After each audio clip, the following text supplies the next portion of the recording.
Brilliant. I think the good thing about it is that mental health issues is now an open dialogue, and women have always been much more able to sort of express how they feel or talk about issues when there's a problem, and it's always been a bit more challenging for men. Do you think that's improved for men now? Yeah, I think it's improved. I think the generation we're seeing now are a lot more switched on um, to mental health, Yeah, and a lot more understanding. And people like Stormzy yeah, and Prince Harry yeah, and people like that that come out and talk about their mental health yeah, openly, yeah, and Prince William, yeah. um, that really helps. Mm. um it really does help. So yeah, I think it's the awareness is improving. I think it's us the older generation that have got some catching up to do. I think that sometimes when people want to talk about issues that's affecting their mental health and mental well-being, I mean, there can be almost a stigma. I think you mentioned it a bit earlier, the fear of saying something in case, oh, people think I'm mad or not quite there, and so on. Um, it's natural in everyday life to probably go through some stress. You've got to get to work on time, you've got to do this or do that, and that level of stress is kind of the normal day-to-day things. And do you think people are able to differentiate between kind of normal levels of everyday life, and if they feel a little bit more pressure, do you think people can see the difference, so that it doesn't necessarily mean you've become mentally ill, it just means you're under enormous pressure, and actually maybe this isn't a part of my life I need a bit of help in? um I think people struggle to spot that difference Yeah. because you're just so caught up in what Mm. you're doing. And society now, everything moves so much faster. There's so Yeah. much more pressure on you to deliver, so much competition. Mm. And it's and yeah, so you can totally miss it. I mean, that's what happened to me. Yeah. Yeah. I totally missed it. I'm a guy who used to work, long shifts, and immense pressure. Um, Mm. and for me, it's when other things started getting added to my plate. Yeah. You know, it was there's me trying to juggle all these things, thinking I Yeah. can cope. Yeah. I've always coped, Yeah. when in actual fact, the cracks were appearing. Um, Mm. so yeah, it's and some, like I said, it takes sometimes other people to tell you that Yeah. there's a problem there. So do you think some of that could be at times where people may not know, actually, this is my limit, that is enough for me at this point? Because sometimes just adding a little bit more on the plate or trying to juggle one more plate um, can cause that tipping point. Yeah, I think sometimes people just know their limitations, and Yeah. that is and that it's actually really important that you take time out for yourself. Yeah. Yeah. Yeah. And because that's kind of an interesting point, because the work-life balance side of things is so critical. Um, do you think that sometimes where we don't stop and say, actually, I need to take a break, I need to stop because, now I'm running on empty. And when you keep running on empty, you've got nothing to fill yourself up with. Hmm. So that need to stop and say, I'm actually overburdening myself. I need to take a holiday. I need to take a break. I need to spend Absolutely. time with my family or have dinner with my spouse or my children and so on. Do you think Yeah, some of that has got missed in all the busyness of life? absolutely. You need to take time out to nurture yourself. Yeah, You need to take time out to work on yourself, yeah, and to, reflect on things, and and yeah, otherwise, you're gonna miss life. yeah, You're just so caught up working, you're gonna miss out on life. You're gonna miss out on your kids growing up, yeah, and all those special moments. So, and at the end of the day, who are you doing it for? Why are you doing it? You need to yeah, remember yeah, that. yeah. What advice would you give to parents or people that you know? What would you say to people that you know, or anybody really, who you think actually, what message would I give to people about taking care of their mental health? What do you think would be your main message? My main message would be to always put aside time for yourself, Mm, um, and pick up a book, do mm, something to feed your soul, feed your mind, mm, help you switch off. yeah, You know, um, and it could be something simple. It could be gardening. That's yeah, for yeah. me. I switch off. I love being outside. I love being in the garden, Mm, and in the summer, that's where you'll always find me, always doing something outside, because that's how I switch off. yeah, yeah. You got to know when to switch that button off and say, actually, no, this is it for the rest of the day. Now it's me time. Absolutely, got to switch your mobile phone off, Yeah. um, and just leave it to one side. Yeah. So that is kind of some of the day-to-day things. For someone who's going through a more serious thing, I mean, I know you've been through counselling. Um, would you encourage people to take up counselling and the psychotherapy?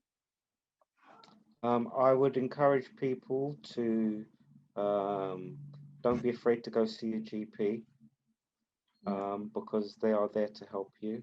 yeah, yeah. And I have a good relationship with my GP, Mm, and he was able to point me in the right direction. He really understood what I was going through, yeah, um, and was able to help me.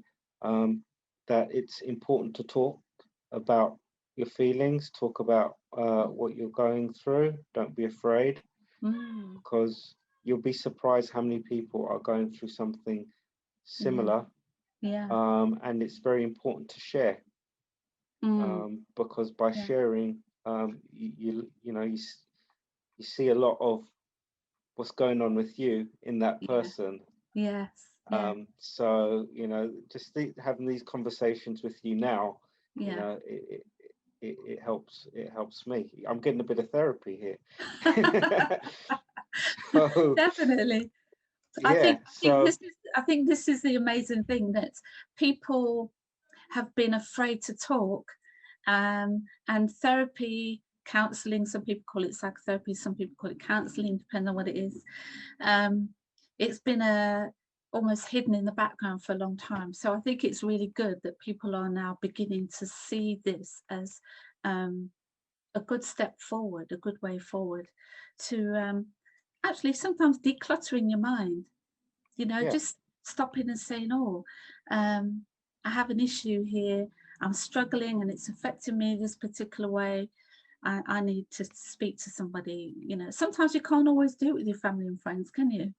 No, no, you can't. And yeah, it seems to a lot of people that haven't had counselling, it seems really bizarre talking to a stranger Yeah, about some your deep inner thoughts and yeah, feelings.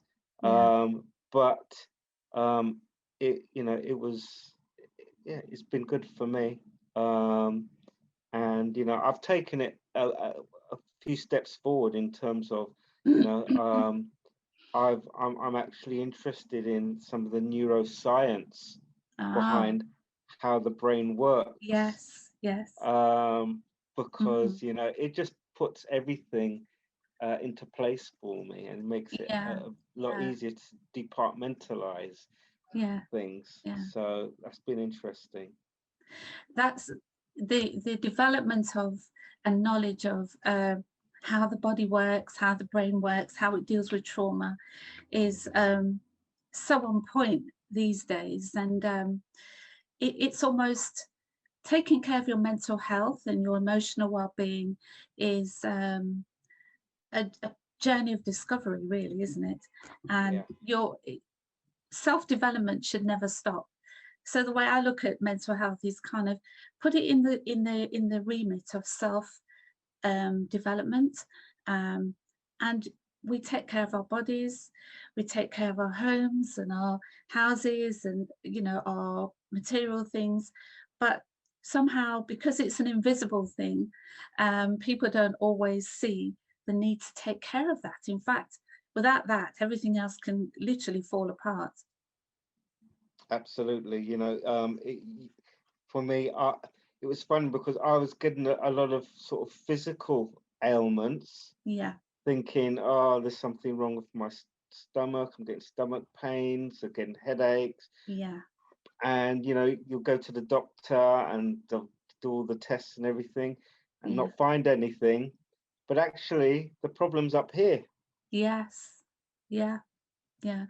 You're so right, because one of the things that my services at my business offers to people is recognizing and acknowledging the not just the mental and emotional distress, but the way it impacts physically. I mean, there's so much research out to show, when you're stressed up, you get tension in your neck, in your Yeah, head, around your body. So I provide personalized spa treatments as a result to say, let's deal with some of that physical tension. But it's no good just dealing with the physical issues and then you're still left with what's going on in your mind. Um, exactly. so it needs to be a holistic approach. Yeah, So with people spend a lot of money, don't they, on taking care of the materials, the best clothes, holidays, beauty products, um, alcohol, smoking, and various things. Do you think people have really? Do you think people need to think a bit more about personally investing um, in their mental well-being? definitely. Especially people that work in high pressured environments.